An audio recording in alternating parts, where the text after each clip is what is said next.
Every single day, a massive hidden bottleneck is literally choking local delivery networks, trapping your food and essential supplies in a highly specific geographic dead zone. And DoorDash realized that to fix this massive mathematical nightmare, they couldn't just throw more drivers at the problem. They actually had to build their very own airline. Let's look at the raw data to see exactly why they took such a drastic step.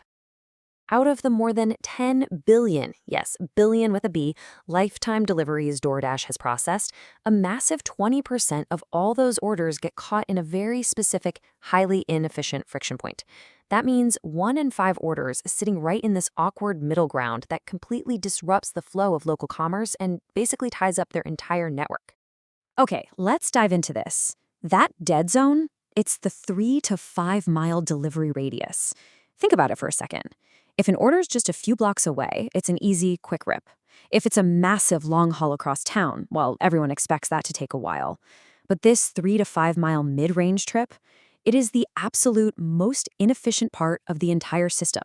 It's way too far for a quick bicycle dash down the sidewalk, but it's just long enough that the logistics and, frankly, the economics of putting a human in a car start to completely break down. To put a hard number on that inefficiency, in 2025, these exact mid-range trips took nearly 25% longer to complete compared to shorter deliveries. Why? Well, just finding the right human dasher takes way longer for these distances. Plus, you're fighting suburban traffic, stoplights, and all sorts of complex routing delays. And this 25% delay doesn't just annoy a customer waiting for their cold medicine, right?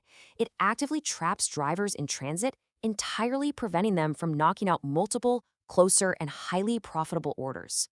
So, enter DoorDash Air's drones as the precise mathematical solution to this exact bottleneck.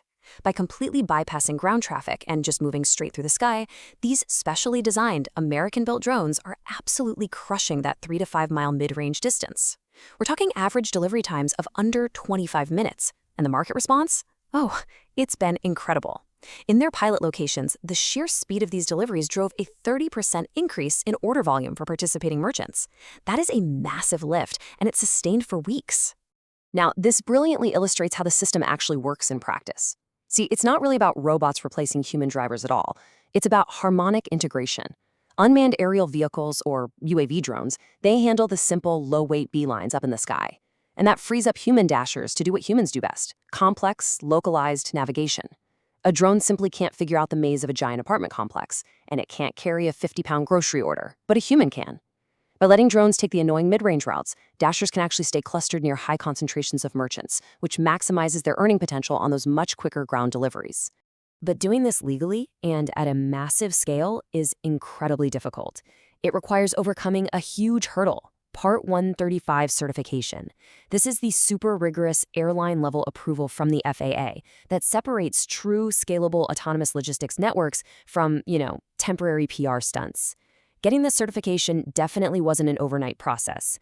DoorDash spent years going through robust safety reviews, intense 5-stage evaluations, and aircraft airworthiness tests just to earn this. What it means is DoorDash is now, legally speaking, an air carrier, fully authorized to operate, fly, and maintain its own fleet of aircraft. So, the crucial point is perfectly summarized by Harrison Shih, the head of DoorDash Air. He points out that while the aircraft itself is what everyone sees and gets excited about, the significantly harder problem is the infrastructure and the integration on the ground. Think about it. Practically anyone can fly a drone in an empty field, but building the invisible, massive ground network required to securely support hundreds of autonomous flights over packed suburban neighborhoods, that is the real engineering marvel here.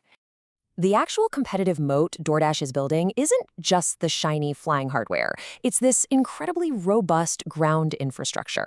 We are talking about the complex software and hardware that actually makes this magic happen: real-time inventory reconciliation, universal handoff systems for drive-thrus and merchant backdoors, automated weight checking through their smart-scale AI system, and highly advanced dispatch routing.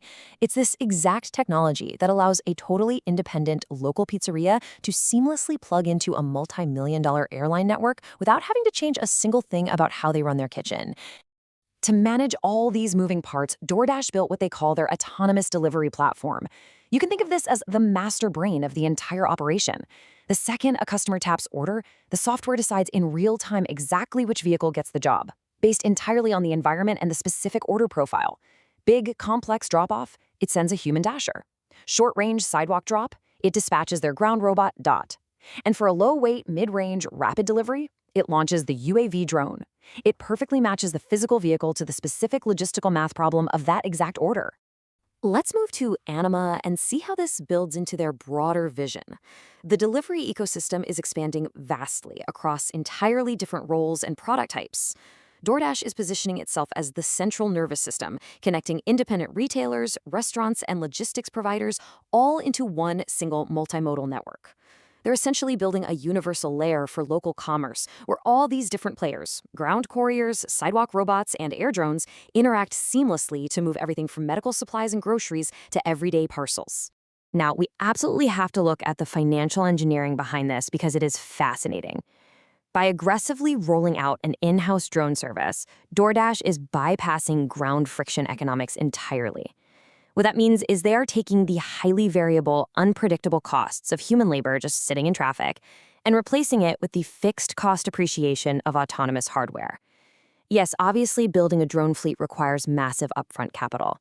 But once that local hub is actually running efficiently, the marginal cost of flying that next low-weight delivery across town approaches zero.